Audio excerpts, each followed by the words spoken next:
जय श्री राधे राधे, कृष्णा कृष्णा। मेरे प्यारे भक्तों, आप सब कैसे हैं? मैं लता दीदी आपके समक्ष आई हूँ और यही मंगल कामना करती हूँ कि आपके घर में सुख समृद्धि, निरोग काया, लक्ष्मी का खूब आना हो और आपके मनोरथ पूर्ण हो, ऐसा मेरा आशीर्वाद है।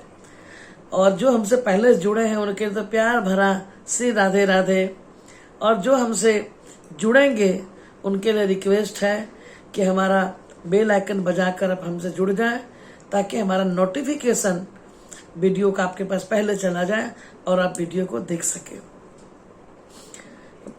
कुछ माताओं ने ऐसा कहा था कि दीदी माँ, आप जो महाराज होता है उस प्रसंग के बारे में थोड़ी चर्चा करें। तो आज मैं महाराज के बारे में ही आपके समक्ष बताने आई हूँ कि महाराज क्या है। बहुत अच्छा लगेगा और आप अगर ये सुनते सुनते ये फील करें कि आप उस महाराज में एक गोपी बनकर प्रवेश कर गए हैं, ये जरूर कोशिश करें, ये फील करें, अनुभव करें।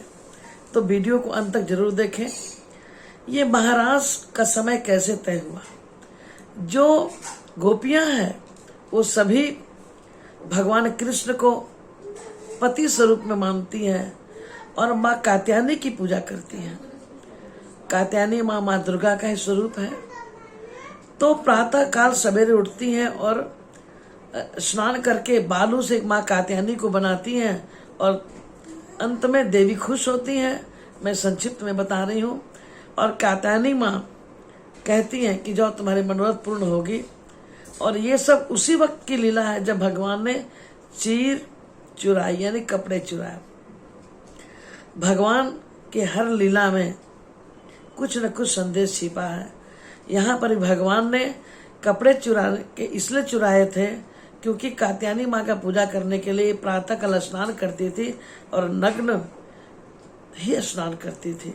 भगवान ने नग्न प्रथा को हटाने के लिए चीर चुराई, कपड़े चुराए कि जल में भी वरुण देवता का वास है और जल में, थल में, कण कण में मैं रहता हूँ। ये भगवान कृष्ण ने चीर वाली जो लीला की, चीर चुराने की, कपड़े चुराने की जो लीला की, उसमें बताया। और उसी वक्त जब गोपियाँ भगवान के समक्ष हार करके उनकी बात को मान ली और बाहर निकल के कपड़े ली, तो भगवान ने कहा कि शरद पूर्णिमा की रात को आपकी इच्छाएं पूरी होगी। हाँ, आज भी नित्य निधिवन में नित्य लीला हो रही है जब से भगवान द्वापर युग में महाराज की है। मेरे प्यारे, ये महाराज कोई साधारण महाराज नहीं है। इस महाराज में पुरुष वर्जित है। गोपी भाव, ये गोपी कौन है? गोपी माने जहाँ जो भी वहाँ आ रहे हैं वो परमात्मा से जीवात्मा का मिलन, यानी हम भगवान कृष्ण के ही अंश हैं। उनके शरीर से निकले हुए अंश जीवात्मा है। तो भगवान यहाँ ये महाराज में ये बताए कि प्रेम वासना रहित है, प्रेम में वासना बिल्कुल नहीं है। ये महाराज भगवान ने किया। तो महाराज के दिन का इंतजार गोपियां कर रही थी। ठंड का दिन आ गया, शरद पूर्णिमा की रात को होनी है, जिस दिन पूरा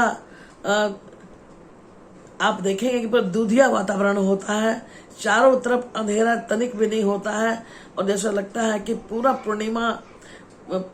पूर्ण पूर्णिमा होता है और दूधिया वातावरण होता है। आज के दिन जितनी गोपियां हैं सुबह प्रातः काल से ही अपने घर में अपने पति के लिए, बच्चों के लिए सब कुछ बना के रख रही है कि हमें महाराज में जाना है। और विशेष प्रकार के उन्होंने कपड़े बनवाए हैं कि उस दिन महाराज में भगवान मुझ पर रिझ जाए और मुझे पहले पसंद कर ले। हाँ, अब जल्दबाजी में जैसे कि आपको ट्रेन छूट रही है तो आप जल्दी में कुछ सामान आगे पीछे भी हम छूट जाता है। हमें चढ़ना जरूरी होता है ट्रेन में कि चलो कुछ सामान छूट भी गया है तो खरीद लेंगे, लेकिन ट्रेन मिस ना हो। तो गोपियां इतना जल्दी में थी कि आज शरद पूर्णिमा की रात है कि जो कानों की बाली थी वो नाकों में पहन ली, और नाकों की जो नथ है वो कानों में पहन ली। जो लाली लगाने थी होठ में वो आंखों में काजल समझ के लगा ली, और जो काजल थी वो होठों में लगा ली। जो गले का हार था वो कमरधनी में डाल दी और कमरधन को पहन ली गले में। यानी इतनी व्याकुल हो गई पिया मिलन की आस, मेरे तो गिरधर गोपाल दूसरो न कोई, मीरा भी गाती थी। तो गोपियों को तो आज जैसे भगवान प्राप्त होने वाले पति रूप में, ऐसा कन्हैया ने कहा था कि उस रात को मैं तुम सबको प्राप्त हो जाऊंगा। और सभी इतने भाव में थी कि उलटपटांग कपड़े पहन के भी गई हैं, चोटियों के जो गजरे हैं वो हाथों में बांध लिए हैं। पिया मिलन की आस।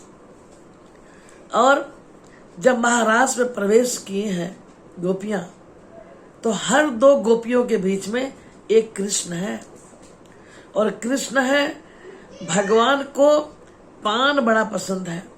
तो गोपियां जो थी ना वो सब पान लेकर आई थी अपने मुख में। इतना सुंदर वर्णन है भागवत जी में कि जब नृत्य करने लगी गोपियों के साथ में आपस में, भगवान कृष्ण भी नृत्य करने लगे, और गोपियां मदहोश हो रही उनके प्रेम में। भगवान कृष्ण समझ गए कि इनके मन में तो मिलन की आकांक्षा जाग रही है, पति मिलन की आकांक्षा जाग रही है। तो भगवान सबको क्या किए, अपने इस वक्षल पर उसके सर को रख लिए हैं। और इतना सुंदर वर्णन है कि भगवान गोपियों के मुख से मुख डालकर पान की बीड़ा को खा रहे हैं। गोपियां सोच रही है कि आज तो मुझे पिया मिल ही जाएंगे। पिया मने परमात्मा को कहते हैं मेरे भाई। पिया सिर्फ अपने घर के प्रीतम को नहीं बोलते, पति को नहीं बोलते, पिया मने ऊपर वाले परमात्मा को भी कहते हैं। और गोपियां इतना आनंदित थी, भगवान जैसे ही अपने छाती से उन्हें लगाए हैं, तो गोपियां जितनी थी उसके हृदय में जो अग्नि जल रही थी ना मिलन की, जो विरह वेदना इतना दिनों से जो बर्दाश्त कर रही थी अपने आप को, सब कुमारियां सब शांत हो गई, और वातावरण एकदम खुशनुमा हो गया।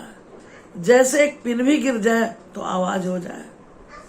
ये महाराज पता नहीं कितने समय तक, रात सुबह हुआ ही नहीं, प्रातः काल नहीं हुआ, वो कितनी रात तक चलती रही। और तब जाकर गोपियों के मन में जो भगवान के प्रति जो प्रेम था, उसकी शांति ज्वाला जो धधक रही थी वो शांत हुई। ये महाराज जब से शुरू हुआ है भगवान द्वापर युग में, तब से महाराज वृंदावन के निधि वन में आज तक होता आ रहा है। और जब तक ये सृष्टि रहेगी मेरे प्यारे भक्त, तब तक वहाँ महाराज होगा। आप जब भी जाएं वृंदावन तो वहाँ महाराज का जो स्थल बना है ना, आप भी एक बार जरूर नृत्य कर लें, क्योंकि भगवान को या तो भजन से आप रिझा सकते हैं, या तो नृत्य से रिझा सकते हैं, या तो वात्सल्य प्रेम से रिझा सकते हैं। भगवान को जिस प्रकार से आप चाहें, ये 2-3 ऐसी सीढ़ियां हैं जिससे आप भगवान को रिझा सकते हैं। भगवान को धन दौलत, खूबसूरत बदसूरत, इससे कोई मतलब नहीं है मेरे प्यारे। भगवान को तो सिर्फ आपका प्यार चाहिए, और भगवान भक्त के अधीन रहते हैं। अगर आप भगवान को इतना चाहें कि जैसे घर के सारे मेंबर एक तरफ हों, और आप उन्हें जब चाहेंगे तो भगवान की कृपा आप पर होने लग जाएगी। और वैसे भी ये सब दिखाने की बात नहीं है प्यारे। भगवान से प्रेम करना इतना आसान नहीं है, और जब हो जाता है तो कहते इश्क छुपाए नहीं छुपते। वो इश्क भी क्या जिसका कोई रंग ना हो, वो इश्क भी क्या जिसकी कोई कहानी ना हो। तो हमारे गोविंद की ये कहानी है महाराज की। मुझे लगता है जो माता ने कहा था और वो समझ गई होगी। और बहुत इतना प्रसंग में ये महाराज का वर्णन है अद्भुत कि आप श्रीमद् भागवत जी को लेकर आए और उसके हिंदी अनुवाद को पढ़ें तो आपको आनंद ही आनंद मिलेगा। इस प्रकार अगर आप कहेंगे तो आए समय भी अगर जैसे कुछ और प्रसंग आप सुनना चाहते हैं कृष्ण सुदामा के या गोपियों के विरह के, जब भगवान चले गए और गोपियां विरह वेदना में थी, छोड़कर मथुरा चले गए थे मात्र 3 दिन बोल के, अगर इस तरह का प्रसंग भी आप सुनना चाहेंगे तो मैं जरूर सुनाऊंगी। कैसा लगा आप कमेंट बॉक्स में देंगे, याद दीजिए। और जो नहीं आप बेल आइकन बजाए हैं आप जरूर बजाकर इस चैनल से जुड़े, हमारे YouTube चैनल से, ताकि नोटिफिकेशन आपके पास पहले पहुंच जाए। राधे राधे तो बोलना बनता है और कमेंट भर भर के भेजिए। जय श्री राधे राधे।